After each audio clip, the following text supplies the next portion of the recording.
193. My name is Dave, and I'm joined by Michael.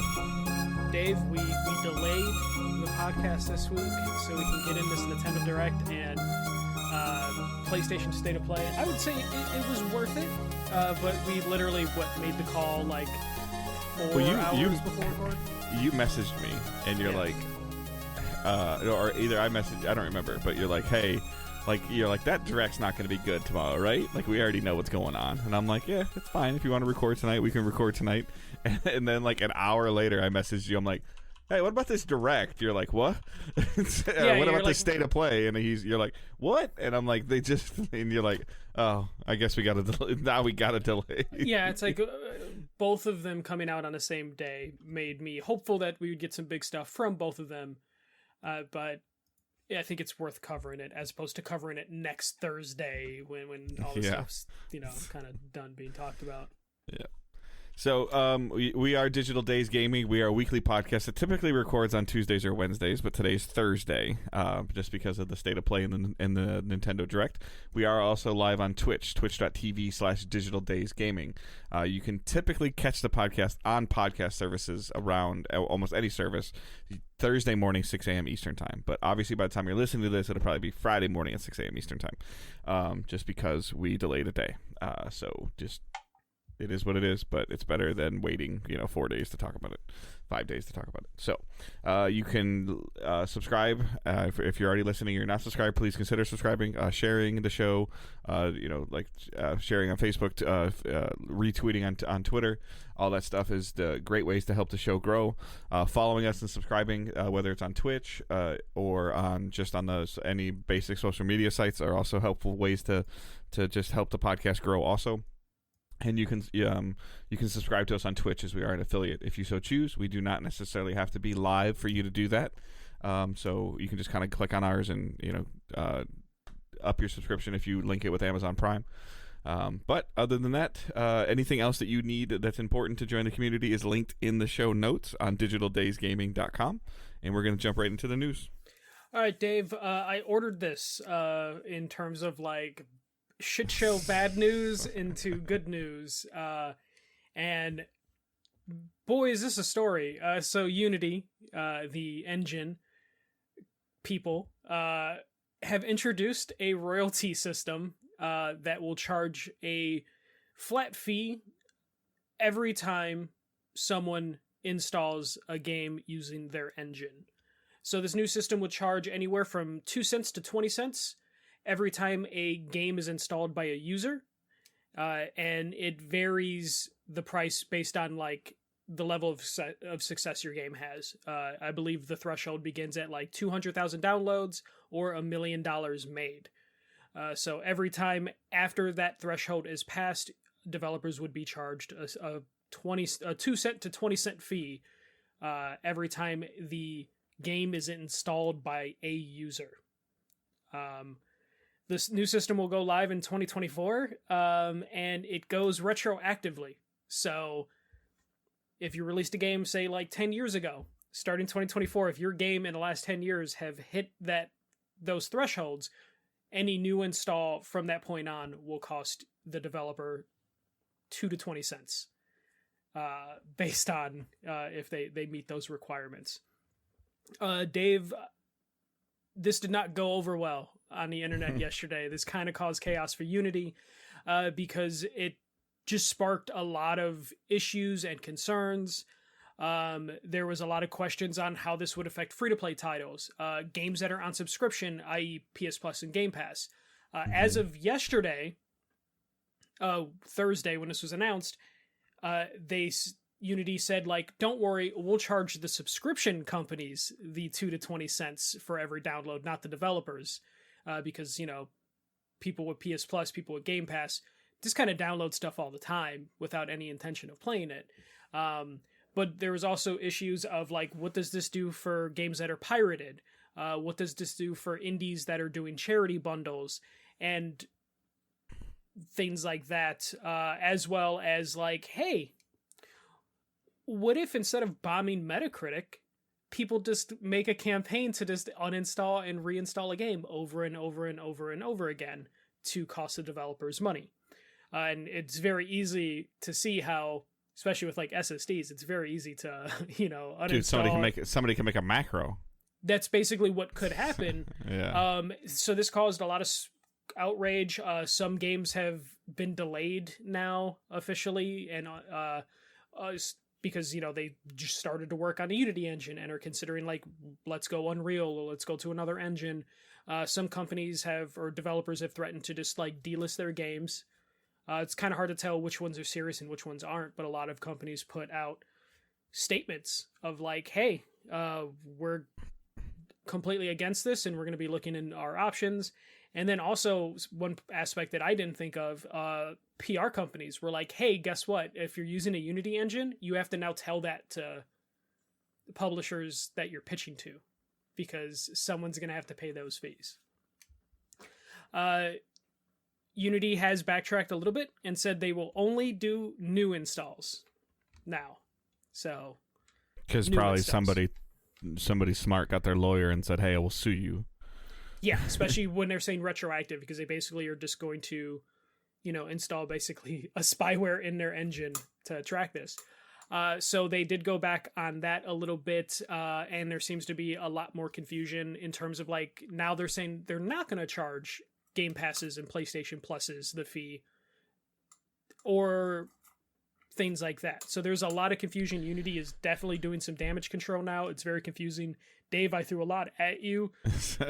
What are your thoughts on this? And man, like, I don't know. I mean, they're essentially trying to make a licensing deal for their engine. So the business person inside of me, most of you know this about me, the analytical part of me, it's like, okay, that's not a terrible idea. Like, it's not a terrible idea. Trying to go backwards and do something, I think, is rough.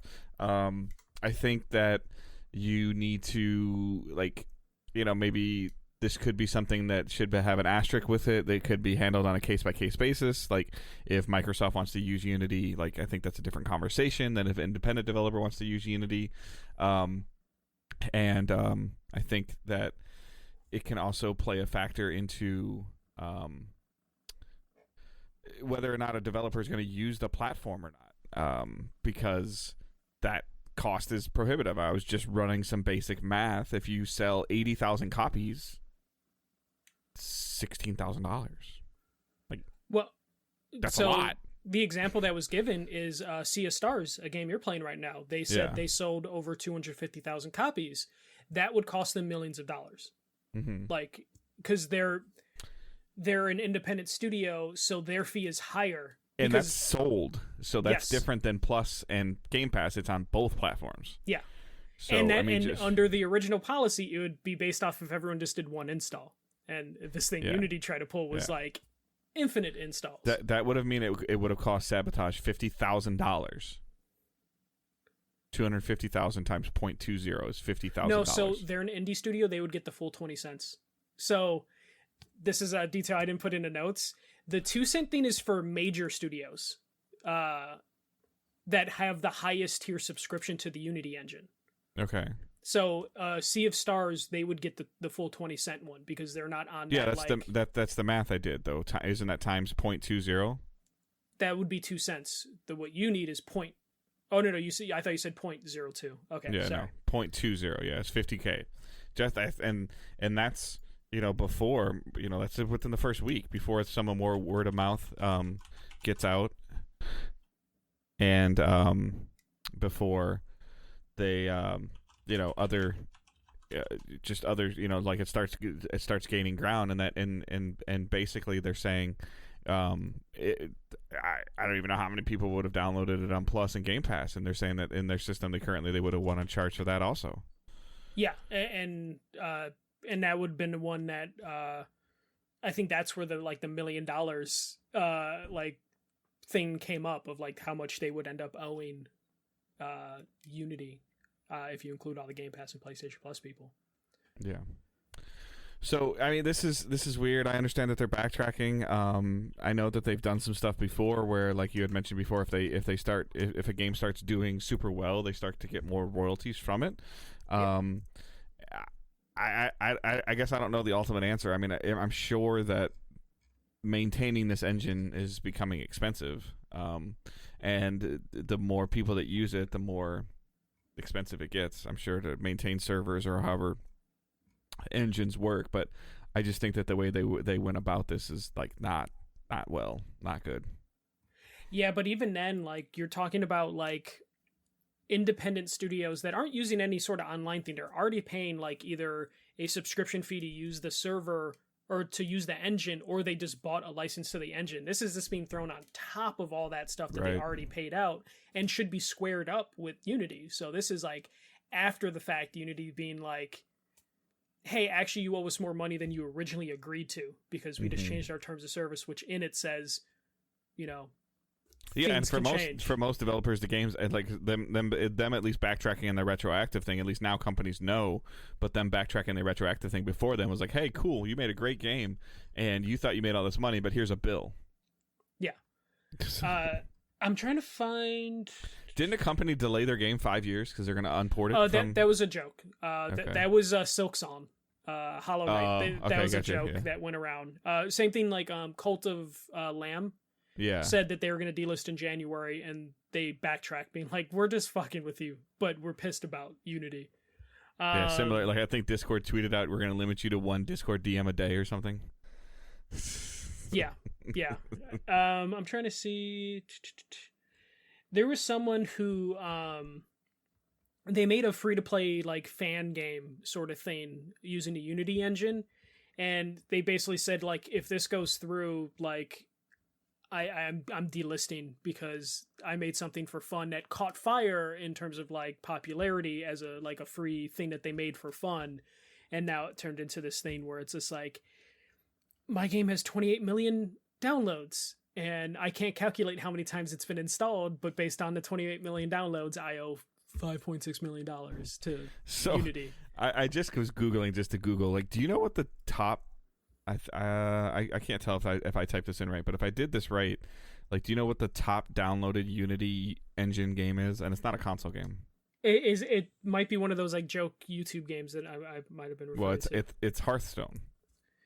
Oh yeah, but so Blizzard, they would get the 2-cent royalty thing. Okay. So they would get the lowest one. So Blizzard, Cuphead, Hollow Knight, Monument Valley, Beat Saber, Subnautical, Rust, Ori and the Blind Forest, and City Skylines. I mean, I could keep going. Fall Guys is in there too. And Hearthstone's a free-to-play game, as far as I know. And that's a mobile game, which has probably been uninstalled and installed like every... It's for space all the time. Like, I got to take pictures this weekend. Let me delete Hearthstone. Oh, I can... Let me move the pictures to the cloud and re-download Hearthstone. So, yeah, I don't know. I mean, I feel like if you... I guess the best analogy that comes to mind is like, hey, I went and bought a car and I paid $40,000 for my car, and now you're going to charge me 20 cents for every mile I drive. Yeah. But like after you've been driving it for a while. Yeah. You know, like, so Unreal kind of came out and says like, hey, we only have a 5% royalty fee that kicks in after you make your first $1 million. And it's only 5% of every dollar past $1 million. So like Epic is now just being like, hey, come over to us. Our engine is like the easiest engine to use and has a really good royalty system. So you are probably going to see some games that might have been very early in development that are now just going to bounce out. Even if Unity fully backtracks, I think this is enough damage that you would probably break trust with them, you know? Mm-hmm. Like if a car company did that to you, Dave, your next car, even if they backtrack, would probably be not with that company. Right. So this is going to cause a little bit of chaos. John Riccatello, who used to be part of EA, who famously said that he would like there to be microtransactions for reloading weapons in Battlefield like 15 years ago. Looks like he is over here just kind of burning Unity down to the ground just a little bit. Their stock didn't drop too much because of course stockholders are like, ooh, more revenue coming in, and they don't care. But this will have long-term effect, especially on an engine that is mostly supported by like smaller studios, independent studios, and has also been struggling the last couple years to like maintain its spot because of how Unreal's handled it. Yeah, like Unreal is like just taken their customers and made it very accessible to take their customers. Yeah. And this is wild. We see this with some businesses, where they see their competition innovating and taking some of the market share. And instead of trying to find ways to innovate and compete, they just try and find a way to milk the people that are still with them. And that very rarely ever works. And this is what Unity is going down. And it's just kind of crazy. Especially like, so what it is, it's,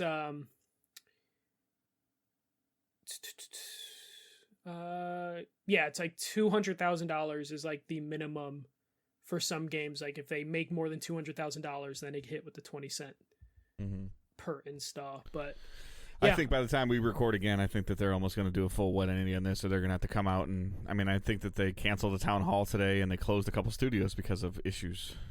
Yeah, because they've been having financial issues, and they were hoping that this would be like, hey, closed a couple studios today, not closed. No, I know, but they're having financial issues, and they were hoping that this would just like shoot the stock up, and people would celebrate with them. But now they're just backtracking a little bit, and probably you're right. Like come Monday, there'll probably be a full backtrack on like all of this, and they're just going to look bad, and they're still going to lose clients. Like I think damage is done, like there's some developers that are probably, it's too late for them to like undo all their work, but their next game. This is also would be a huge impact. Like it would just be part of the, like, I guess, I don't know how this works, but like a lot of the times we've heard like Game Pass or PS Plus, like kind of that makes an estimate. I don't know where the hell that came from.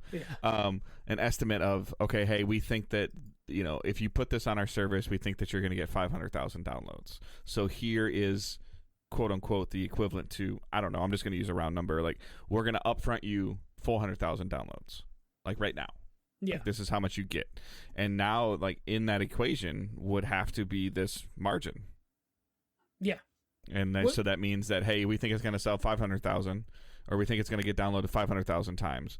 We would typically give you money for 400,000 downloads, but now we have to pay this bill of 500,000 downloads. So we're only going to give you 250,000 or $200,000 or 200,000 worth of downloads. Yeah. It changes budgeting for dev time completely, because it's just like, now we got to account for this. And what's kind of baffling is like the idea that Unity was kind of, it seems like they were banking on this to take advantage of like a Game Pass or a PlayStation Plus thing, because as games get out subscription service and they get installed, reinstalled all the time. That was definitely an intent. But the fact that they were like, don't worry, we're not going to charge the devs for that. We're going to charge the subscription companies for that, which is so short-sighted, because Xbox and PlayStation probably just wouldn't make deals with Unity games, because it's just going to make their work just a little bit more difficult. In terms of like when they have to, it makes everything. It would make everything more difficult. Like you'd have to have a real conversation. Like we talked about a year ago, 2 years ago, like Sony charging, and I don't remember the number, $50,000 to be on the front page, and then you put yourself on the front page of the store, and more people download your game. It costs you more than $50,000. Yeah. It turns into that. Yeah, just like, okay, this changes how we market things. You almost to the point where you don't want to be that successful. You're just like, what, if we just break even, then we don't have to pay them royalties. If our game blows up and it's popular, then shit, we're gonna lose a good chunk of money. But the idea that they were just like, don't worry, we're gonna pass those charges on to the subscription services, acting like the subscription services would be like, no, we're not gonna work with your game because Unreal doesn't make our life difficult, we'll just go to an Unreal game. But yeah, I guess if you want to see how to fuck up, check out Unity's Twitter account the last like 2 days, because there's just a struggle of damage control happening over there. But I said we would start with bad, stupid news and continue forward to better and better news. And it starts with... Oh, wait, actually, there's still bad news in here. I forgot about our third story. You didn't order this very well, depending on what Never mind. You can always change it. You could do the third one second. Okay, yeah, let's do it right now. Okay, so this is bad, dumb news. Embracer Group is reportedly shopping Gearbox software. So, according to Reuters, the Swedish mega publisher is taking offers for Gearbox to shore up their finances after failing to close a $2 billion deal earlier this year. Gearbox was acquired by Embracer in 2021 for $1.4 billion, and their last release was Tiny Tina's Wonderland in 2022. An internal email from Gearbox basically said that they are currently an Embracer studio, but if they are transferred or go independent, they'll be just fine. Like, Gearbox will survive no matter what happens, but they are an Embracer Group studio right now. According to Reuters, there's multiple international gaming groups, whatever that means, that are interested in Gearbox, and they already have like the portfolio paperwork stuff that they're looking at to see if it's worth acquiring. Dave, there's multiple questions that we can start with. And also, for those that forgot, Embracer closed Volition Studios last week and have talked about closing multiple studios. So it sounds like Embracer's kind of crumbling. But Dave, your first question, I think, or my first question to you is, what are your thoughts on the situation of like 2 years later having to try and flip the studio to stay afloat? I mean, I think it's just bad financial management, thinking that you could do more with less, or no more with money. But they're also not really giving, Embracer didn't really have an impact on Tiny Tina's Wonderland. Like, I'm sure it was in development prior to the purchase. Mm-hmm. I am curious what Gearbox did have to show Embracer to make it worth $1.4 billion to purchase them. So, like, what is being worked on? Like, is it, I don't even, are we at Borderlands 4 at this point in time? So is it Borderlands 4? Yeah. Because personally, I mean, I don't have a problem with the Borderlands franchise, but I don't think it's a $1.5 billion franchise. Yeah, we talked about that when they were acquired. Yeah. Borderlands has sold over 30 million copies as a franchise, but still, it's like 5 games in the franchise, though. I mean, depending on, like, you start to divide that out, by 5 or 6, and you're talking about a $6 million sales per game, which is, again, not bad. But it's just the cost and the return on investment obviously are too much, and then again, like, 77 million. 77 million. Okay, that's throughout the franchise. That's still a lot. Still. Again, even divided by, like, I'd be curious. Like, Handsome Jack Collection's considered a different game. Borderlands 2 is a game of the year. They're all different exactly. SKUs. If you start dividing up amongst the number of SKUs they released, if it's probably more than 8, so that takes it down to less than 10 million. Not that that's not a bad number, but I don't see when. Like when Bethesda was purchased or Activision was purchased, I mean, you're talking about, $70 billion, and what was Bethesda, 40? No, Bethesda was under 10 billion. Yeah. So yeah, I'm sorry. Yeah, Activision was 70. Yeah. I think it was like 7.5. So yeah, so 7.5, and Fallout's in there, and Skyrim's in there, and multiple studios are in there, like multiple. You bought a publisher, and then now you're looking at like Borderlands. Like, that's what Gearbox is Borderlands. So they're going to lose a significant chunk of money. I mean, I would venture to guess that if they do sell this, they sell it for less than $1 billion. Because no company's going to do them a favor. No company's going to give them more than 1.4, because, like, no one's going to be that friendly of, like, you know what, you're on hard times right now. They're gonna lowball them and probably give them what actually they were worth at the time. Yeah. So I mean, good on Borderlands. They're good on Gearbox to get their bag. I mean, they got their bag, they got their money, and hopefully it means they can release a game. And obviously, yeah, you got $1.4 billion. You should be all right as an independent studio. Yeah, and I think that's where that internal email kind of comes out of just like, we'll be fine. We just made $1.4 billion. We'll be all right. Especially, like, at the time, like, we were talking about, like, how it very much seemed like an overbuy or whatever you'd want to call it. Yeah. At 1.4 billion, because we're not the biggest Borderlands fans, but in reality they're one game studio, and that's risky for that, especially compared to, like, hey, what Insomniac costs. Insomniac costs like 250 million. So, like, we were looking at Gearbox of, like, is Borderlands really worth that much? But at the time, Well, just like again, buying Bethesda. Not to cut you off, I'm sorry, but Elder Scrolls, Skyrim, lifetime sales 60 million units just from Skyrim. Yeah. Just from that, and that's again multiple SKUs, like that stuff you were talking about. But that's just still one. Yeah, that's one that has pretty much been on par with all of Borderlands. Yeah, but at the time, Embracer had deep pockets. Gearbox knew they had deep pockets, and Gearbox had Tiny Tina's coming out, which is a Borderlands game. And they also had the movie that still isn't out, that's currently in production hell, that has no ETA on release, even though they finished production on it or shooting it like a year and a half ago. So at the time, Borderlands was probably at its peak, especially Borderlands 3 had just come out maybe like a year or two prior to that, 2-3 years. So it was at its peak strength as a franchise. But now in 2023, Embracer's hurting.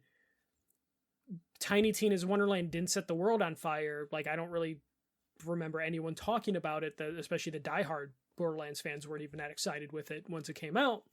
And then also you have like the movie that sounds like it's in development hell or production hell that probably won't be that good when it finally does make it out to theaters or a streaming service.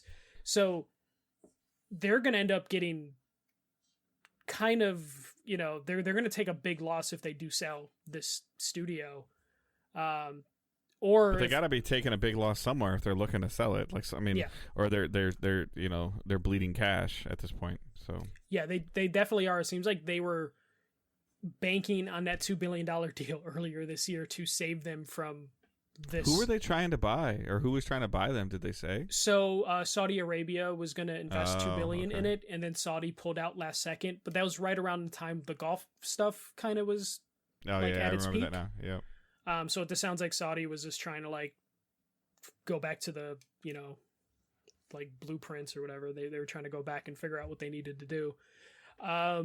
So Dave, apparently multiple companies are interested in Gearbox. So this is the second question I wanted to ask. Who's going for Gearbox? Tencent? Yeah, that would probably be the most reasonable one, because it's not Microsoft, because they're not going to touch an acquisition anytime soon. PlayStation doesn't need it now that they got Bungie. No. Ubisoft doesn't have any money. Yeah. EA, and it wouldn't even be a good fit. Maybe EA, but they're not. I wouldn't classify them as an international company. They are, but I wouldn't. Yeah, I don't even think that would fit, because they already have their shooter studios. Yeah.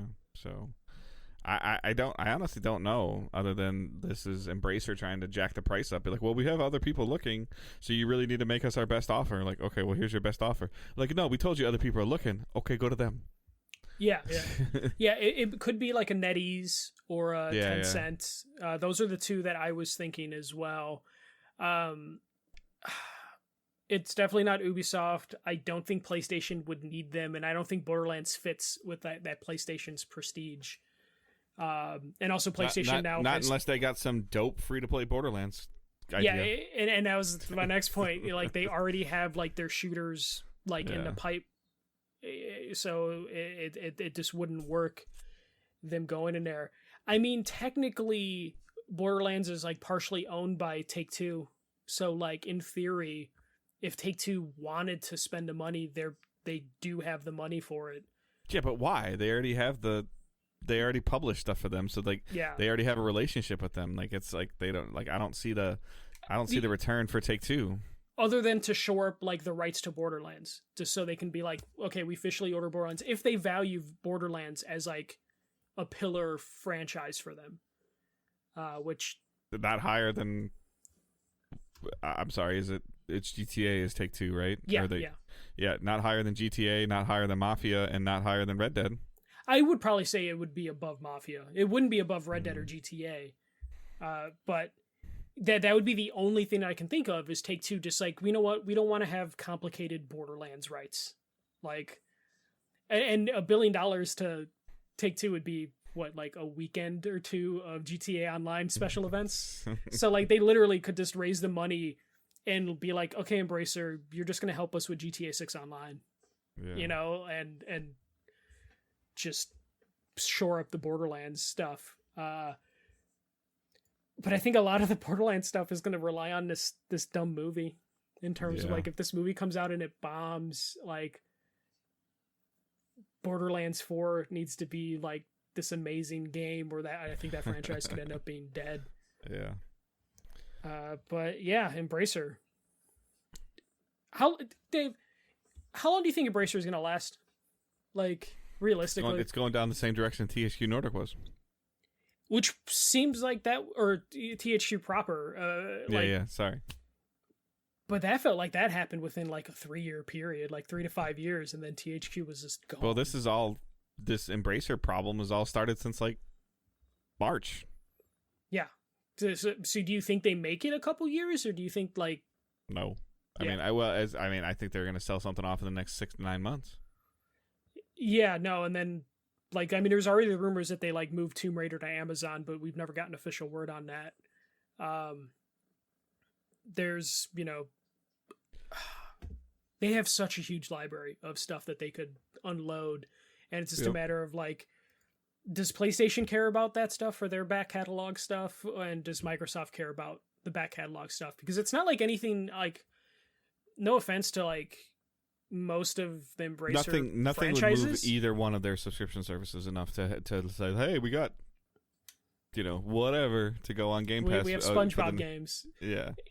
And that was my thought as well, of just like they have like a quantity, but they don't have quality. And right. that's a huge thing. I think that was something Embracer was trying to do, is just like, hey, let's just have a bunch of stuff. Yeah. And then maybe someone else will acquire us. And now they just have a bunch of stuff and have to fire sale to stay afloat. Yeah. I mean, coming out and saying that we have all of the Tomb Raider franchise games on Game Pass or PS Plus Extra now is not nearly as good as saying we have all of Call of Duty, or we have all of, you know, whatever else, you know, all of, you know, Destiny 2 will be on PS Plus Extra or whatever they're going to do. So saying they have all the Tomb Raider games might get someone to buy a month. Yeah. But it's not going to get someone to keep those subscriptions around more than like a month or two. But yeah, Dave, that's Embracer. We'll tune in next week when they sell the Darksiders franchise to some random company. Sell it back to Airship, please. I mean, there's a chance that we're like how Gearbox is talking about, like, you know, hey, we might go independent because Gearbox, their leadership might still have that $1.4 billion and might be able to be like, hey, we'll give you $1 billion.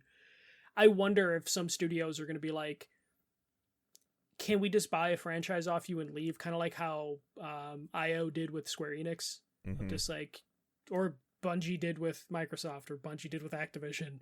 Yeah. Just like, hey, can we leave? We'll give you whatever money you need. And can we take a franchise or two with us? Well, if I'm Gearbox, I just wait. Mm-hmm. I just keep waiting. Like right now, you own us. Okay, cool. You own us. You're in financial problems. We've got I've got $1 billion in the bank. I spent, you know, whatever, you know, and I'm just gonna wait. Yeah, I'm just gonna wait. And if you fold, then I get away for free. If not, then here's $500,000. Leave me alone. Yeah, basically, I wait for you to fold, and then at auction, I'll buy the Gearbox IP name for $1, and then just continue on. Mm-hmm. Just how they bought THQ's name for like pennies on the dollar just to have the name. Funny how that ends up working around. All right, Dave. We'll get into some of the better news. Starfield might be a hit. So Starfield launched last week and hit some milestones. Those sales figures are, you know, still shrouded in mystery. Phil Spencer announced that Starfield hit 1 million concurrent players across all platforms. Starfield hit over 330,000 concurrent players on Steam, passing Skyrim's numbers, but a little behind Fallout 4. It is currently in the top 10 played games on Steam. I remember Steam are people that paid for the game fully in order to get on there. In the UK, Starfield hit number 1 for the week it released on the UK's physical sales charts. And it mostly accounts for just on Xbox because there's not many physical PC releases. It is just Xbox. Yeah, there might be some sort of box product for Starfield on PC, but it's just a slip of paper. And for those streaming Starfield last week via Game Pass Cloud, they saw wait times in the queues of upwards of 15 minutes during the initial launch day and the day after. So in order to even stream it, you had to wait to play it. Dave, I know we talk about Game Pass a lot, and sometimes people don't believe us that like Game Pass doesn't really hurt sales, but it looks like Starfield's doing pretty well for itself. Yeah, I mean, the biggest thing is that we haven't had, Redfall didn't do it, so the thing that we haven't had until now, in terms of like Game Pass's exposure over the last 12, 18, 24 months, is that a marquee marketed title, like a huge thing. Like, yeah, you had a lot of cool, like, little darlings and stuff like that. Redfall didn't hit. Forza is Forza, but, you know, we still haven't had the Hellblade 2s. We haven't had the, I'm sorry, it's like Psychonaut 2 is not on the same par. And, like, this is a big deal. And this is going to chart in the top for, September. It's gonna be number one. Yeah, let me look at September's release, because I do think you're right, but let me just see if there's not a sleeper coming in like last second. I don't see anything coming in September that is going to beat it from a sales standpoint. Like, it's just... I'm trying to see when Nintendo has a game. Oh, and you know, Baldur's Gate 3 might because of PS5. Maybe. But I think that if anybody really wanted to play Baldur's Gate, they had a PC to do it, like, because it was coming out 6 weeks early or whatever it was. I know Starfield's going to beat Baldur's Gate in the NPD. We won't know that answer till like October 15th, but Starfield's going to beat it. I could be wrong, but I feel like it's going to beat it just because Mortal Kombat's the only other big game. To be honest, it's not gonna, NBA 2K is big too, but it's never number one. It's shrouded in controversy right now, again, as usual. Anyway, so as always. But yeah, I mean, like, just looking at the Steam alone, I mean, like, even if you're talking about dollars, all the people that were playing it early paid, either paid $30 or $100. Yeah. And anybody that was playing it early on Steam paid $100. Yeah. So, like, a million concurrent players now. Just to be clear, that's at the same time. Yeah, there was across all platforms. Yeah, there was 1 million people logged into a Starfield server simultaneously across the world at the same time. Yeah, like, that's a big deal. If you consider, I don't even know, 25% of the players that purchase it would be on at the same time, and I feel like that's an astronomically high guess. Like, and there's not even that many Xbox Series consoles out there. Yeah. Realistically, God, do we even know how many Xbox Series consoles are out there? It's not 100 mil. It's not 30 mil. Yeah. So I think there's 60 PS5s, 60 million PS5s, and I think there's like 28 to 31 million series. Yeah, but I'm saying is like the idea that like 1 million people, if they were all on Xbox, 1 million out of the 30 million like users on that console is still a huge number. Well, and then people were trying, like, look at launch day Steam numbers. They actually declined or they decreased. Yeah, because nobody, like, at that point in time, they're playing it on Tuesday when it came out, or Friday. I don't remember what day it was. If they waited, they're not playing it on Steam. They subscribe to Game Pass. Well, yeah, and that's the thing. It's just like once the Game Pass people were able to play, like, things changed. Like, people probably got off Steam or whatever, or the Steam people, like, they had, like, 3 days ahead? Schedule 5 days, so they probably got a good chunk of the game. I think it officially released on September 5th, and early access started September 1st. Okay, yeah. So it's like a lot of people got their game time in. But yeah, like 1 million concurrent players across all platforms, even if a majority of them are on Xbox, is still a pretty high number given the player base or the install base for consoles on Xbox. So, I mean, okay, cool. Like, that's fine. Like, in terms of people, I've seen the line of, like, oh, it's not a success for Microsoft. Microsoft bought the success, and I just hope that people, think the same thing when, Destiny comes out and don't give Sony kudos when Destiny releases something. That's like complaining about an NBA team, like, or a sports team being like, well, they signed all those players via free agency. They didn't earn that championship. It's just like they every team signed free agents. They just happen to sign the right ones. Like right. So, yeah, I mean, I like I said, Starfield's going to be number 1 MPD for September. So, and if it does that, you know, in terms of when you release a marquee franchise and a marquee title that consumers care about, it will sell and it will increase Game Pass subscriptions, because I feel like the next number we're going to hear from Microsoft is an increase of Game Pass subscriptions in between 33 to 35 million. Yeah, they won't tell us how many drop after the month, you know, right. But like there will be an increase in there. I had a question for you, since I don't watch sports. Is Starfield advertisements all over sports stuff, or not really? Not that I've noticed, but I haven't really been paying attention. Oh no, the Lions bad? I've been watching, but I don't really pay attention during commercials. Like I would be like playing like Sea of Stars or getting up and doing something else. Or so you haven't seen like this game presented by Starfield? No, I don't think I've seen a Starfield commercial. But I also haven't really been paying attention. So okay. Yeah, I was just curious. To be fair, on NFL Sunday, I pretty much watched Red Zone the whole day, and there's no commercials. Okay. All right. I figured there'd be like some Lions games that you watch from beginning to end. Oh no, sir! They played on national television and won. Okay, so if they were on national television, that's where I would expect to see like a shit ton of Starfield ads. Yeah, it was on Peacock though. I don't even know what kind of commercials I get on Peacock, other than the little logo that says it's in a commercial break. Okay, yeah, that makes sense. Then. That makes sense. Then. I don't have cable. Okay. So if you are watching sports, let us know if there's a bunch of Starfield ads. I will not sit through a football game to find out. And they don't do cool advertisements during baseball games, turns out. You know, they don't. It's just beer commercials and at least not against our teams that are hot garbage. Yeah, not us. It's just I said our. I didn't even dig at the White Sox. I said our. Oh no, AL Central represent. All the ads are just like dick pills and like lawyer like ads basically. So yeah, that's how Starfield's going.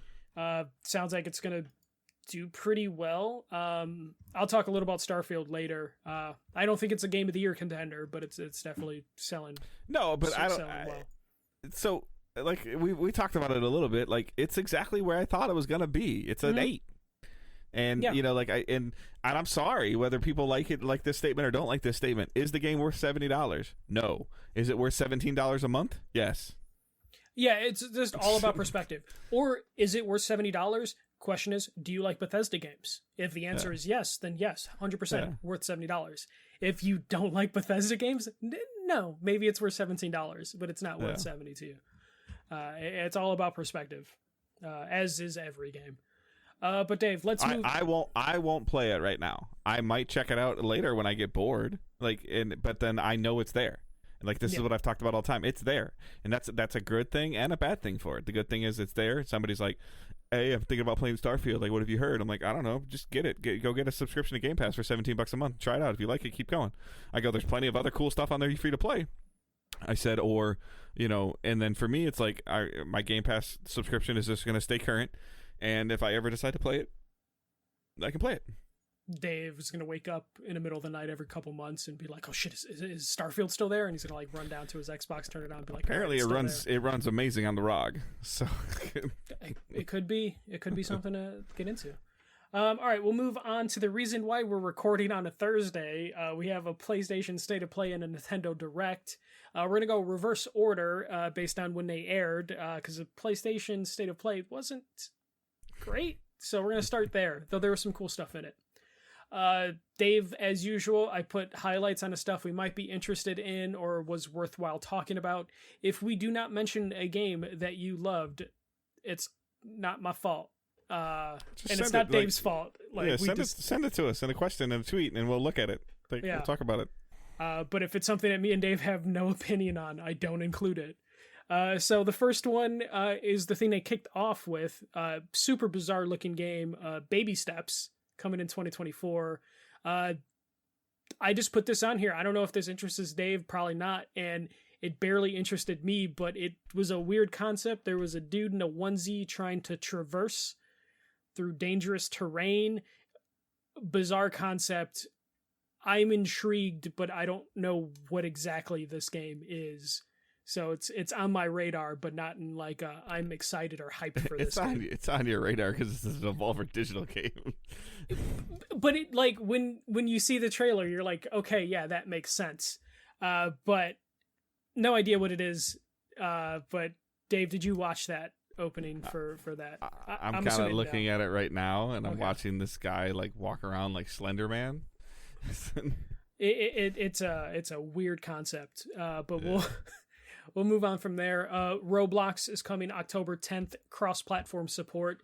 This probably would have been big news a couple years ago. I mean, it's still a good get. Like it's one of the biggest. It's on Xbox. Yeah. So.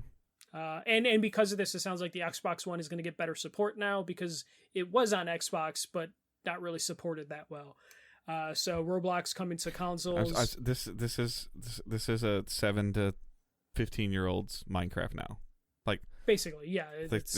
Like Owen and my nephew play this all the time, and they can play it on their phones and all this other stuff. Like, yeah. So that's coming. Me and Dave probably will not be playing that, but we just. Nope. Dave will be like, why is Roblox on every console in my house now? Because I have an 8-year-old. Yeah. I'm fine with it. Ghostbusters VR and Resident Evil 4 VR are coming. We got some new trailers for that. Both of them looked good. PSVR 2's getting support. I'm still not confident in the amount of support it's getting, but big stuff's still coming. Yeah. The Ghostbuster thing looked kind of cool, but not enough for me to get a headset yet. Same. Avatar got a new trailer. It's releasing December 7th, which I think we already knew the release date. But I know, Dave, you're interested in Avatar, just the idea of like...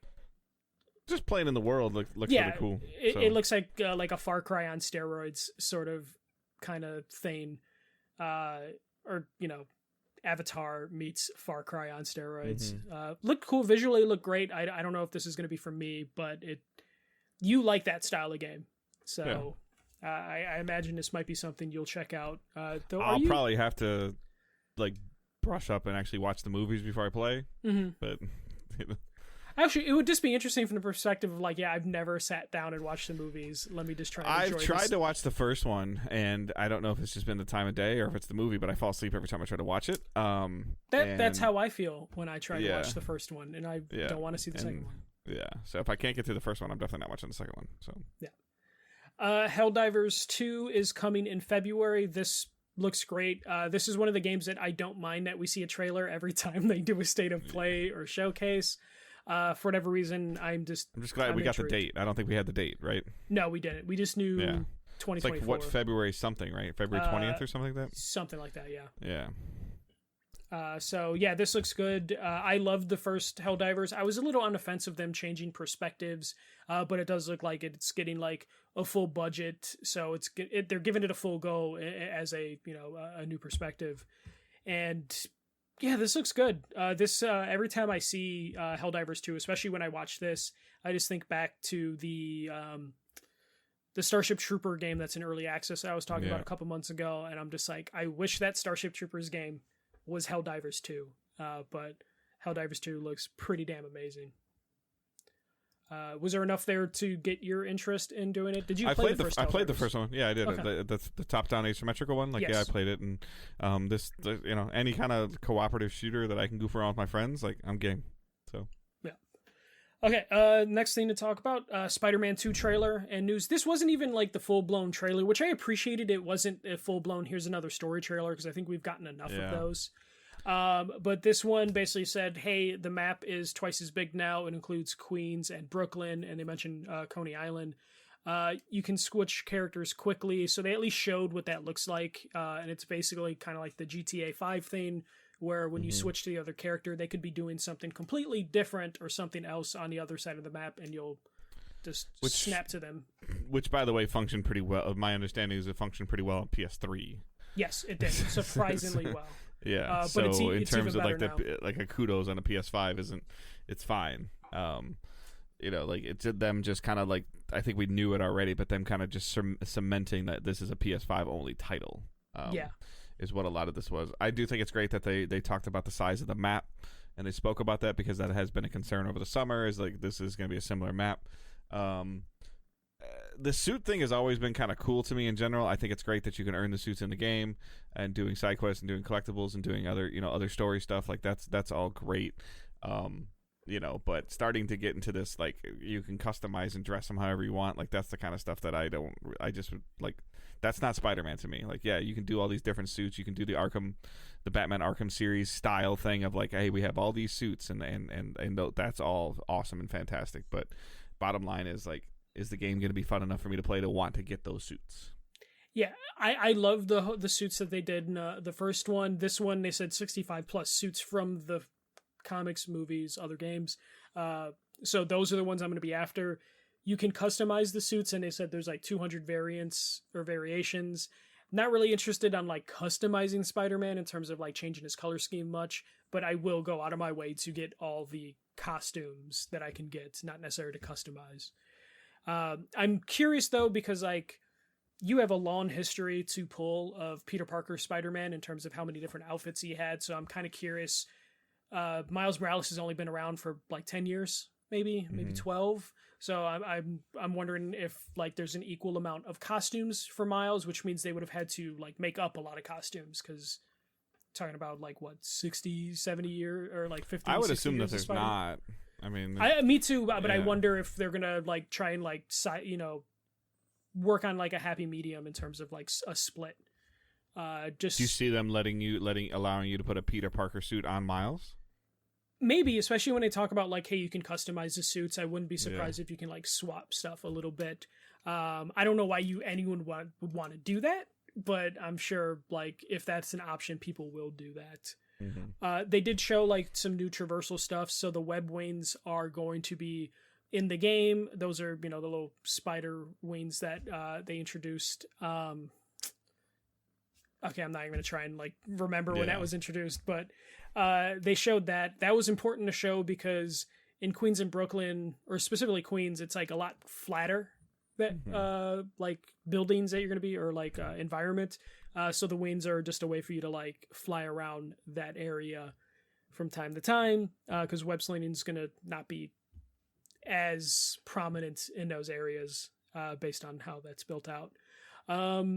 So yeah, Spider-Man 2 looks good. Dave, I think now is when I can like say like I'm done seeing trailers for this game. I just want to play it. There's no point in releasing anything else. Yeah, it comes out in a month. Like it doesn't need a state of play or anything. It just like a standalone state of play. Yeah. Nope. But this looks phenomenal. This is still my most anticipated game this year. So I can't wait to get into this because it looked amazing. I don't know why this excited me more than the last trailer, and I'm leaning towards the last trailer just gave up too much story elements for me and took away any sort of surprises. But just seeing some like gameplay mechanics explained and some of the feature set explained got me really hyped for this game. Then finally, they weren't back to back. There was some filler in between. We have Final Fantasy VII Rebirth trailer. Collector's Edition was also announced, but Rebirth is coming February 29th, and it'll be on 2 discs. I like that they advertised the 2-disc thing. It's not the most new thing. Red Dead was on 2 discs. One's a boot disc. Cyberpunk was on 2 discs. One's an install disc that you'll never use again. Yep. But I wonder if they did it just because, the original Final Fantasy VII was on I think that's the biggest thing. It's a nostalgic thing, like like multiple discs. And I don't remember, did Red Dead actually get to a point where it actually like asked you to put the second disc in where the game like stopped, or was it literally like just a boot disc? It was just a boot disc. Yeah, and then the run disc, right? Yeah. Okay. I think it looks cool. I need to go back, and I own the remake, and I need to play that as well. And coming off of Sea of Stars, like maybe I'm in a little bit more of an RPG mood, but Lies of P is coming out, and I didn't realize how bloodborne that is, so maybe I may or may not play that. And then Payday's right around the corner, and then a month Spider-Man's there, so I don't know when I'm going to fit this in, especially with Avatar in December, and then whatever else draws my attention in November. And then you start getting like February's already packed with this and Helldivers for players. February is like a packed month. I mean, we'll get some like early games when we talk about Nintendo early next year. But yeah, and I didn't mention the Nintendo game, Super Mario Wonder, Super Mario RPG, like that are all coming out. So Yeah, Super Mario same day as Spider-Man. Yeah, so it's Yeah. like there's a lot. But just talking about this trailer was phenomenal. Like I feel like the trailer was the reason to do the state of play, but it if they had a little bit more, you probably could have just done like a short state of play just for Rebirth, because some of the other stuff in this state of play wasn't really worth the time to be in a state of play. I know that sounds like kind of harsh, but this was a good way to end a state of play, because the state of play up until this point was pretty lackluster. I don't know if you feel the same way or similar. I mean, nothing surprised me except for like that they showed this and they showed the date for it. Like that was the big, oh, cool, wow. Everything else was like, okay, that's cool. Okay. Yeah, it was like a little bit of info, lock down some release dates, but Rebirth getting... Are you surprised it's February? No, because that seems to be like February, March seems to be when Final Fantasy likes to come out. No, but like, were you expecting it that early in 2024? Or in 2024 at all, knowing Square Enix's track record? Yeah, well, yeah, 20, because it was probably supposed to come in 2022 or 2023. Yeah. Originally, they said winter 2023, I believe. So they're kind of 12 months behind. Yeah. Yeah. But they're still in winter technically, so they can get away with that. But yeah, no, I thought the trailer was phenomenal. Winter 2023 was February or March, by the way, like not winter 2024. Oh, yeah. Well, they say, I just remember they said 2023 winter. So they were half right, I guess. The collector's edition looks badass with the gigantic Sephiroth.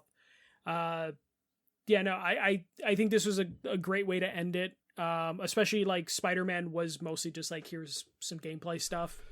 But I don't know. This state of play felt like it was like an obligation to Square Enix. Was there a part of you at all that felt when they started showing Spider-Man, they're like, oh, the open world concept, and we made the world 2 times bigger? Did you think that they were going to say, like, we have to delay it like 2 weeks or something? Did that cross your mind at all? You know what? It's funny. No, I knew it was coming because I trust Insomniac. Okay. But I did see headlines saying like still coming out in October, because I think everyone was expecting it to. Yeah, just the kind of the way they were presenting it at first, of like, hey, the scope of the world and the open world concepts, and we added this and we added that, and I was like, and they're like, and unfortunately, it's gonna get like an Uncharted 4 style delay of like, we have a production issue and it needs to come out 3 weeks later. To be fair, with The Last of Us, remember The Last of Us Part 2, they did a state of play dedicated to The Last of Us Part 2.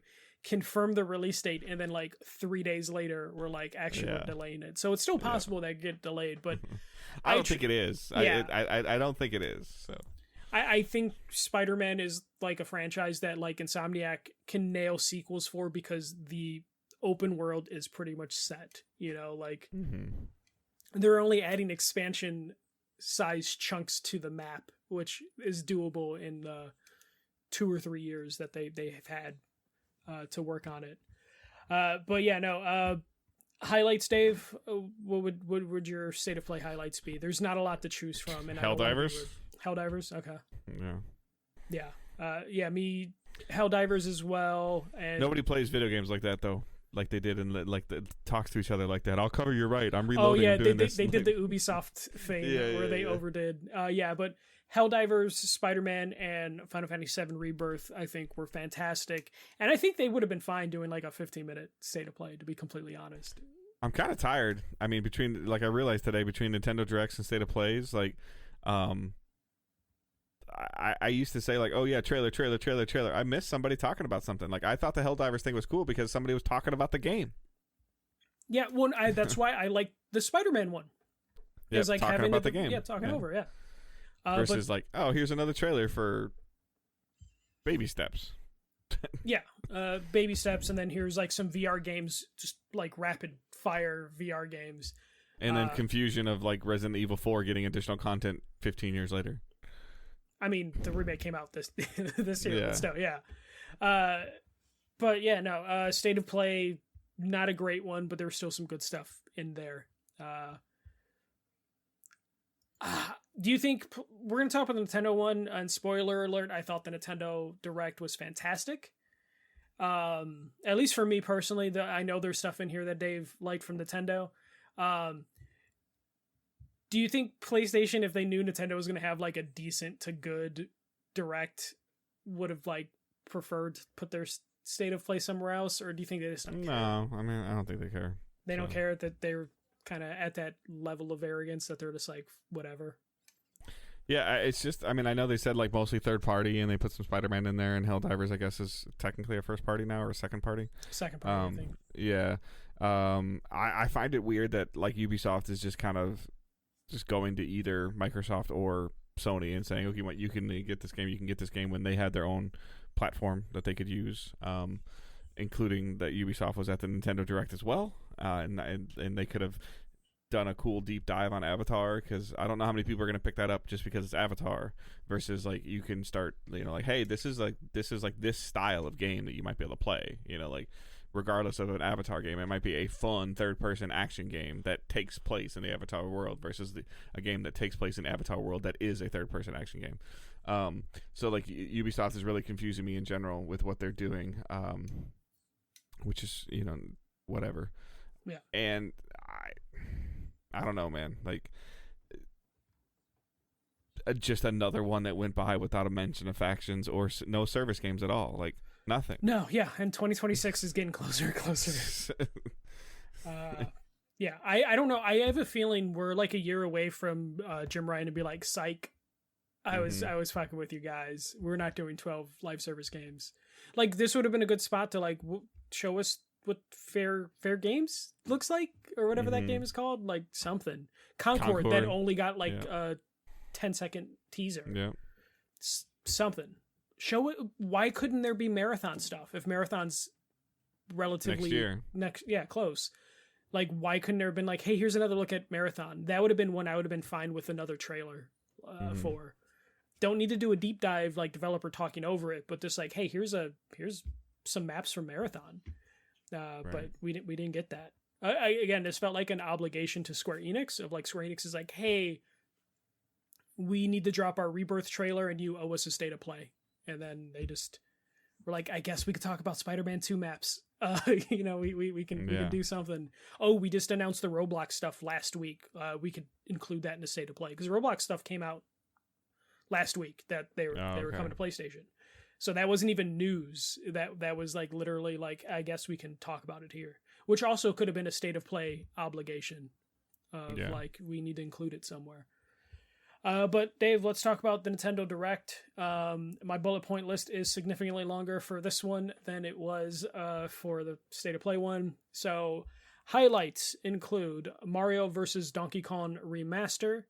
You're going to hear remaster and remake a lot during this. That is basically the puzzle game from the DS era. It reminds me of like Captain Toad, similar style of like small little quick levels that you can play, and it looks fun. Like, the mechanics look great, and the game looks amazing. Yeah, that was a fun like game to play back in the day. We got a new trailer for Super Mario RPG. I don't think they need to really pitch this or sell this to anybody, but it still looks fantastic, and it's coming out pretty soon. Was it November? December, I think. November, December. Yeah. Couple changes that make it even make me more intrigued to play it. So yeah, this is one of those ones that it's on my list of games to play, just because I do like that series or that game, and I want to see more of it. Trace Memory is getting a remake called Another Code Recollection or Recollection. I love the play on words that they did. Trace Memory is a cult classic DS game that people that actually played it absolutely adore and love that game. So it's cool that Nintendo is remaking some of those DS games that, are cult classics. Like, Nintendo seems to be the only one that dips into that back catalog and pulls the stuff that might not have sold that well, but they want to give it another shot because it's probably pretty cost effective to do. But it's definitely something I wish like PlayStation did more, because PlayStation's got like a deep catalog too, but they just kind of keep moving forward, to steal Dave's catchphrase. But Nintendo is just like, you know what? What's that obscure DS game? Let's try and remake that. And they do it, and this looks fantastic. Princess Peach Showtime. We got a full trailer and a little bit more about the concept. This looks great, Dave. This looks like a cross between like Kirby's Epic Yarn and Puppeteer.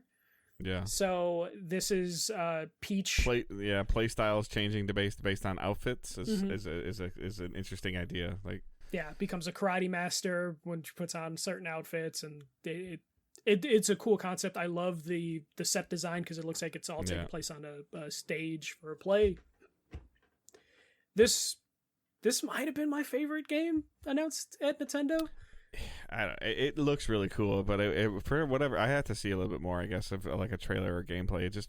It looks interesting, but I don't know if I'm just like, I don't know if I want to play as Peach that much. Like, you know. Yeah, the concept it's a me alone. issue. Yeah, it's a me issue for sure. So. Yeah, the concept alone, I'm like, okay, this looks fantastic, and it definitely seems like they're at least trying something. And I'm glad that, like, my cat had just like pulled my lamp. The idea that they're doing a Peach game and it looks like they're actually doing something creative and interesting with it, as opposed to just like reskinning like a random Mario game. This cat is literally trying to pull this lamp down. So I like that Princess Peach is getting Princess Peach hasn't had her own game since like the DS. Right. So the idea that it's getting like something unique is something I'm really interested and happy for. The next thing announced, speaking of Embracer Group, a couple stories ago, Tomb Raider 1 through 3 remakes are coming February 14th. This is... remake is like heavy quotes, but it's a port. It's a port, but like it's got like a somewhat of a nice coat of paint over it.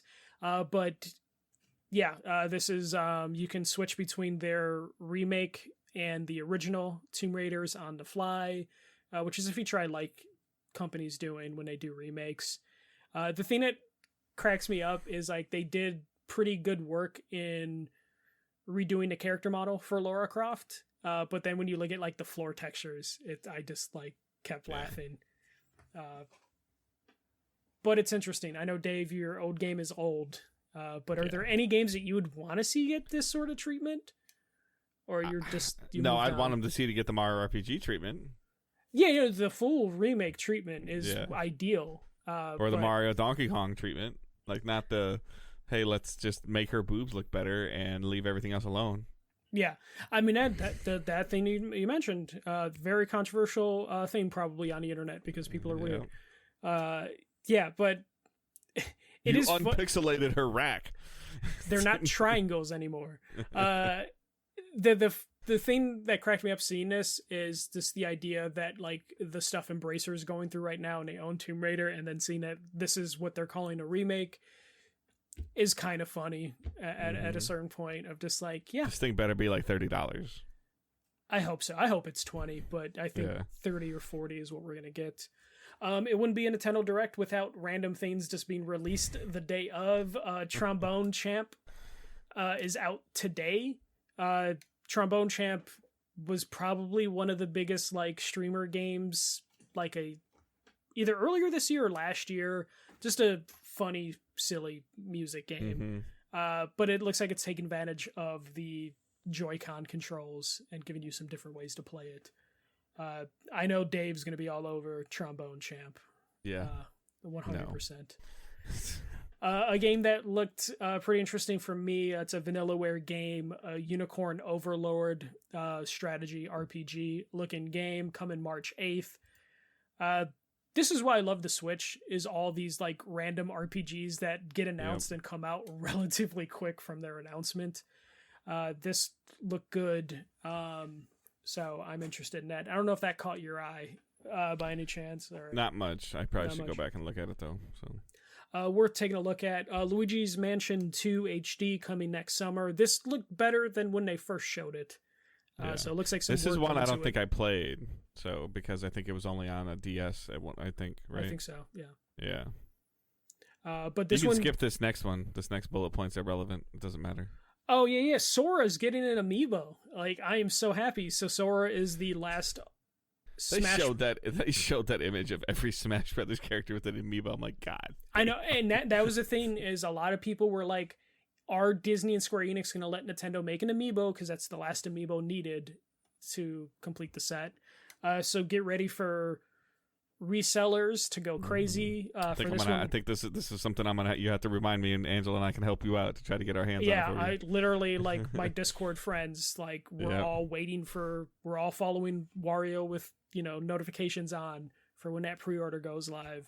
Yeah. Because amiibos are really good looking figures, regardless if you actually use their amiibo. Yep. If I can get this for you at MSRP, I will ship it to you. Like, I don't care.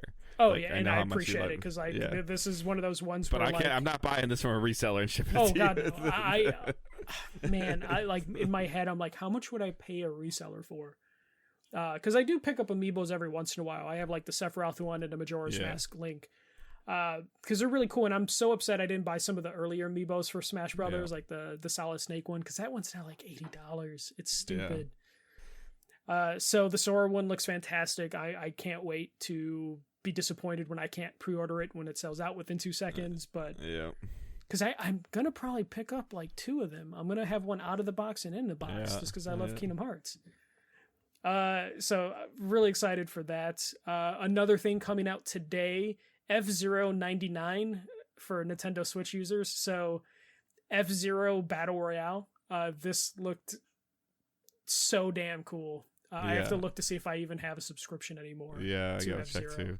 Just the music, like just the music and the cars. Like I don't care if it's a battle royale. Like that doesn't matter to me. Like, just like what they did to it. It looks fun, and it's one of those things where it's perfect for Switch handheld. Like it's 100% perfect for it. Of like, to your point, like, oh, there's a commercial during the baseball game. Okay, I'm going to do a match of F-Zero. Oh, I lost. Oh, the game's back. Okay. Yeah, and you're not going to be upset. And just the concept of like turning every time they've done one of these 99 games, it's worked out really well.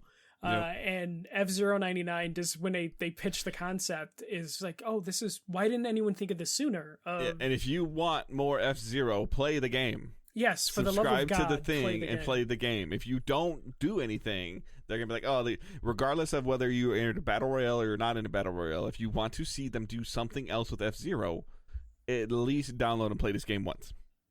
Yeah, play it this weekend a couple times, just so they know, like, hey, we should make another F-Zero game, because F-Zero 99 is all over the place. But the concept of like every time you like bump into enemies or the sides of the track, you lose a health bar, and that's how you get eliminated. Yeah. I love the concept. And then like when you fill your booster, it gives you your own private road over the course. Like there's so many cool concepts they're doing it there, unlockable skins and music. It's perfect. Like I'm excited to play this later. We have 2 more League of Legends Universe games coming out. One in November, one next year. One is a slice of life game and the other is a 3D platformer. I'm forgetting the name of the one that me and Dave played a couple months ago, but it was really good. So I am now interested anytime League of Legends announces another in-universe game. And a slice of life one shows you that they're doing kind of a little bit of everything. And I think that's from the developers of like Graveyard Keeper. So fantastic. I look forward now to League of Legends games. 2023 is wild. And then finally, the thing I think Dave was probably the most excited for. From this. I didn't play this either. But you've come to this franchise later and turned out you loved it. Paper Mario Thousand Year Door remake is coming to Switch next year. Trailer looked great. Dave, you just got into Paper Mario games a couple years ago. This had to make you happy. Like this is the perfect time for this to come out. You just kind of found out recently that you like these games. Yeah, I mean, it's been a couple years. I mean, I enjoy the Paper Mario games, but I mean, just like I don't know why I'm not gonna get tired of Mario. Mario vs. Donkey Kong, Super Mario RPG, Super Mario Wonder, and Paper Mario. Like, I'm good. Like, I'm fine. Like, there's not much to say about this other than it looked good. I don't know how Nintendo gets away with just remaking games, but every time they do it well. So I don't really get tired of them announcing remakes as I would for other companies if they announced remakes as often as Nintendo did. Well, but they do, like, the thing is that you look at, I mean, it's a bad example, but you look at Tomb Raider 1 through 3 remake, or and then you look at like even a little bit. Like I was like, why are they showing Mario RPG again? They changed, like, you get, like, I don't remember if there was a group a trio move in the original game. I think there was combos you could do with other people, but that art looks phenomenal. Oh yeah, but especially the stylization they do around it, like that's all new. And then I know that you couldn't damage all the enemies before, so that little wrinkle in combat, it probably does make it a little easier, but it's an additional wrinkle that helps accessibility, and it sparked my interest again of like, I already was getting the game. I'm like, oh, now you're doing that to it? Like, okay, cool. Like, I'm fully on board. Yeah. I don't have much to say other than, like, I guess I like that Nintendo, as they continue to do remakes, they're both being like, hey, let's remake our biggest games and let's remake some of the cult classics as well. So they're kind of feeding everybody when they're doing this. And it's something I wish PlayStation would do. Honestly, like PlayStation has such a deep catalog of stuff. I would be happy if PlayStation did what they're doing with Tomb Raider. Yeah. Like just give me something, especially, like with that premium subscription, like there's so much they could be doing and they're not. Nintendo Switch Online is already like, I think last week they released 4 more games for their N64 stuff, and I think they announced like 1 or 2 things coming to Nintendo Switch expansion pass here. Everything is so strategic that like the Super Nintendo controller, I'm like, I want that. Like I don't even want to open it, but I want it. Yeah, the fact that like, so that controller has been out for a while, but because F-Zero came out, they're like, hey, just so you know, you could play F-Zero with your wireless Super Nintendo controller, and it's like, yeah, I want that, and I want to use that when I play Super Mario RPG. Like I want it for that reason. So yeah, Nintendo I think did a really good job with this. There's a lot of highlights for me from this little event. I'm not saying like, oh, this is like an A+ sort of thing, but this was like a B+ to an A- for me. For a direct that I wasn't expecting, I would say that's pretty damn good. Yeah. No, I mean I was super impressed with it. So yeah. All right, very heavy on news, so we're going to kind of speed run through a little bit of this. So, X-Defiant has been delayed. It did not pass certification on consoles. That's a little scary. Yeah, so it's like Cyberpunk got released on consoles, and X-Defiant can't. So this is a little concerning. And had multiple betas and alphas on those consoles. That worked on consoles. So there's something bad in there, like bad, which means that this was crashing systems, like cold, which is fixable. But the fact that they let that go to cert to be tested is not a good sign. And then what we're planning on watching, I'll go quick just because I know you probably have a little bit more, but I completed Sea of Stars. It is phenomenal. It is 110% worth $35, which is how much it costs. If you have Game Pass, you should play it. If you have PS Plus Extra, you should play it. Took me about 30 hours, and I felt like I was kind of mainlining it, and there's some other stuff that I may or may not do, but it is up there. If you to your point, Michael, if you enjoy Super Mario RPG at all, you will enjoy this game. If you enjoyed Chrono Trigger, you will enjoy this game. Like it is I never felt that the combat was overbearing, and it got a little stale while I was playing it, but the writing was no voice acting, just all reading was phenomenal. And the interest that I have in games, most of you know, is of like sometimes I lose interest and I'm like, okay. Like Gotham Knights, I lost interest. I didn't care what's going on. I wanted to come home and play Starfield and continue, or Starfield. It's the Sea of Thieves. I'm sorry. I wanted to play Sea of Thieves and keep seeing what was going to happen. Every time I thought I was getting near the end, it went down another path. I don't know if I'm imagining this, but I feel like you at one point said like you're looking forward to playing it again. There's more. There's stuff to do post campaign. Okay, there's still. But the fact that you saw credits and you're like, I still want to go beyond the credits. Well, there's a true ending. Like there's a different. Like there's a real ending that apparently that you have to get like as you go a little farther in, and there's a little bit more collectible stuff you have to do.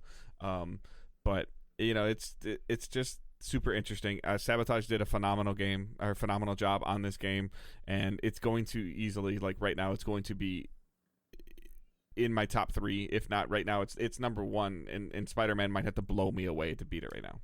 Yeah. This I'm happy for you, Dave, because like when you do find a game you like, you get really into that game. Yeah. So it's good that you got into it. And then just seeing, an indie game being like your lead thing. I know you've had them before. Nobody Saves the World. Nobody Saves the World, yeah. Yeah, Guacamelee, like those things, the side-scrolling stuff. When an indie game does hit for you, it really and hits. it helped. I'll be honest with you, it helped tremendously that this thing runs flawlessly on my ROG Ally. Flawlessly. And it's not pushing anything, but the level design, I streamed it for like 3 hours the other day. The way that the art and the animation and the level design and just kudos. Like, they did an awesome job. Yeah. Must play for, even, if you've never even played an RPG, this is an entry level RPG. It's on my list of like games to play during like December, when my office is a little slow, sort of thing. Yeah. So it's on my list. Yeah. I watched a ton of football this weekend with the NFL kicking off, and getting ready for inventory at work. So that's pretty much been my life. So. Did you watch a lot of Jets fans cry? That was my social media on was it Monday? Yeah, it was Monday. Yeah, I watched it happen, and I was like, oh boy. I was like, wow. When I saw the zoom in of like the pop, I was like, oh, that's brutal. I don't even care about football or like Aaron Rodgers, but even then I was just like, damn, I feel bad for this guy. Yeah, that's rough. So, all right, so we're at like an hour 26. So go ahead. Okay, yeah. So I started Starfield. As everyone knows, I'm a Bethesda fan in terms of I like the Fallout games. Not really the biggest Elder Scrolls fan. So when I talk about Starfield being good and entertaining, it's coming from someone that likes the Bethesda style games, and I would say this is a good Bethesda style game. I'm going to probably be talking about it over the course of the next couple weeks because I didn't get a lot of time with Starfield, but I spent a good chunk with it to where I was at least able to see some of the mechanics. And the one thing that I am happy to report is the combat's actually pretty good for a Bethesda game.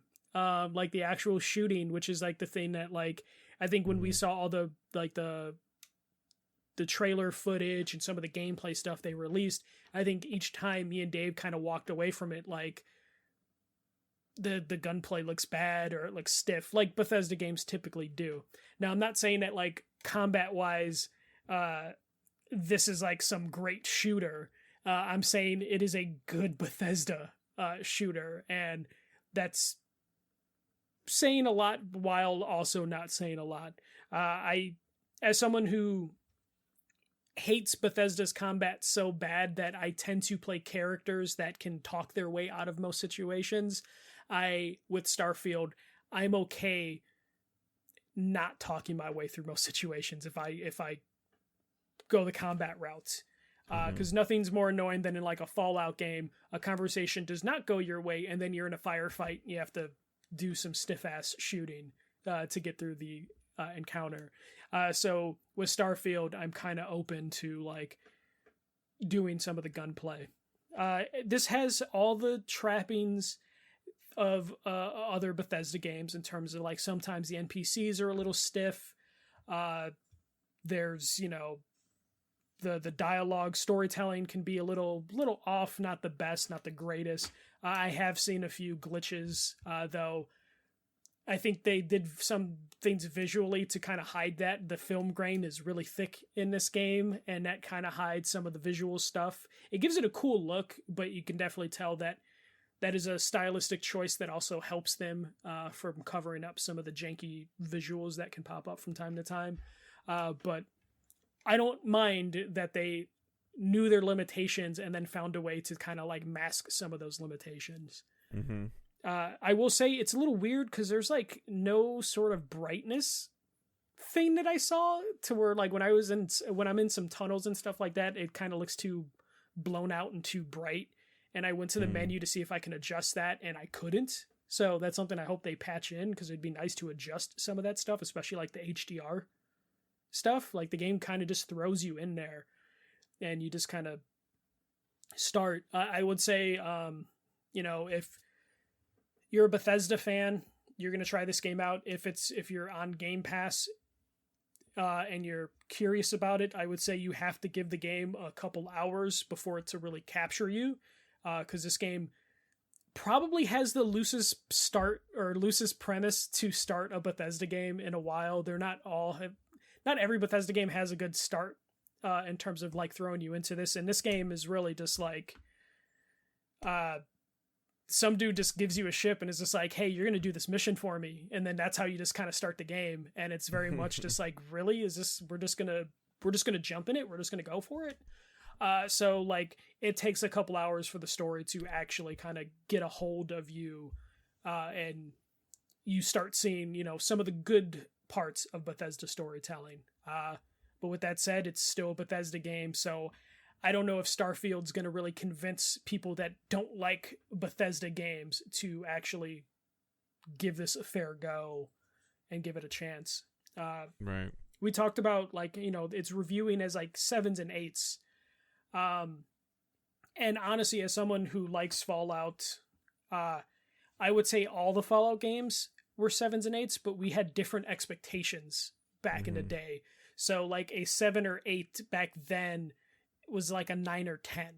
And now I think people are more willing to hold the studio accountable for their shortcomings. And that's why we're getting a bunch of 7s and 8s.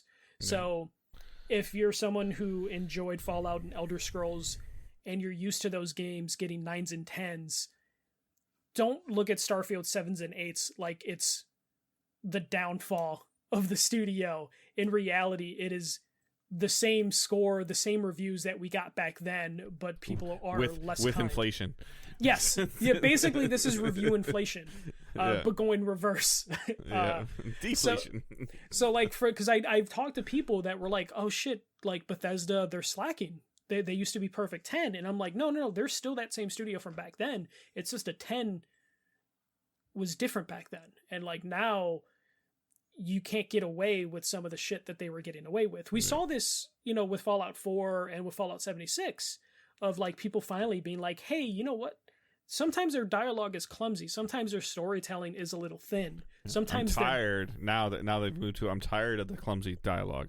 I'm tired of the glitches and the bad facial animations. Everything else is great, but you should be better at this by now. Now it doesn't make it any worse. It's just that the bar has moved up. Yes, and they're having still to catch up. Yep. Yeah. They didn't have to jump before. They were a 6-foot individual that could reach the bar, and now the bar went a little higher, and now they're still 6 feet and they can't reach it. They're a little older and they've been in the league a little too long, so they can't run as fast. So I'll talk a little bit more about like some of the gameplay mechanics next week as I dig into them. But for the most part, as someone who likes the Fallout franchise, who just got done playing Fallout 3 a couple weeks ago for like the 10th time, I'm enjoying Starfield. And would I have picked it up at $70 day one? No, I wouldn't have. But I was one of those people that have gotten kind of tired of how that studio makes video games. Yeah.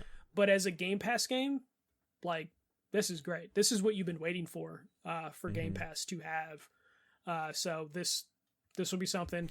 It's just another thing. It's another layer. It's like, okay, now you keep Game Pass, so you play Starfield and you dabble with Starfield, and then like we just talked about, like Lies of P, like you're gonna play it on Xbox, right? Yeah, and I'm gonna take a break from Starfield to play Lies of P because I know Starfield's gonna be there. Yep, and then right on top of that, if you like Payday game, Payday's there, and then Sea of Stars is there. Like those are 4 huge things within 6 weeks. Forza is going to be in between there too. Yeah, but I'm just saying those like Sea of Stars is great for me. Starfield is good for you. Payday might be fine. I think you're going to love Lies of P. I'm going to hate it. I'm going to probably like throw the controller within an hour. Same with Payday. You're probably going to like Payday more than I do. But But that's just like within 6 weeks, there's 2 games for you and 2 games for me. And like, but here's the thing: is like you may or may not dabble with Payday. If your friends do, because it's on Game Pass, you might download it and dabble in it, and then walk away from it after a week. I'm going to download Lies of P and get pissed off at myself and probably not play it again. Or this is the Souls game that gets you. Yeah, who knows? I mean, like it's definitely not something I can play in front of Owen. Just tell him it's Pinocchio and see what happens. Yeah, okay. He's coming to he's going to your house to sleep then. He's gonna come back cursing.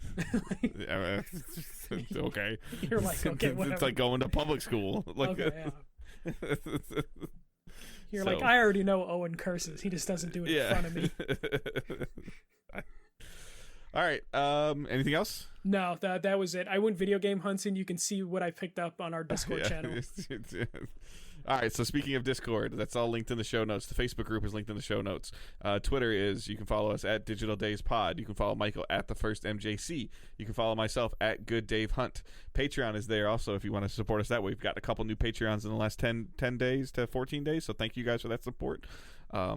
As well as somebody subscribing, like people subscribing on Twitch, as I've tried to, get a little bit more of a routine with Twitch. It's an never-ending battle with me. Just trying to stream at least maybe once a week on top of the podcast as well. So please consider following us there. Check your subscription while you're there. If you want to use that sub on us, that would be awesome and amazing and appreciated. And other than that, like I said, everything is linked in the show notes, and I hope everyone has a great week. Keep moving forward. Don't be a dick. See ya.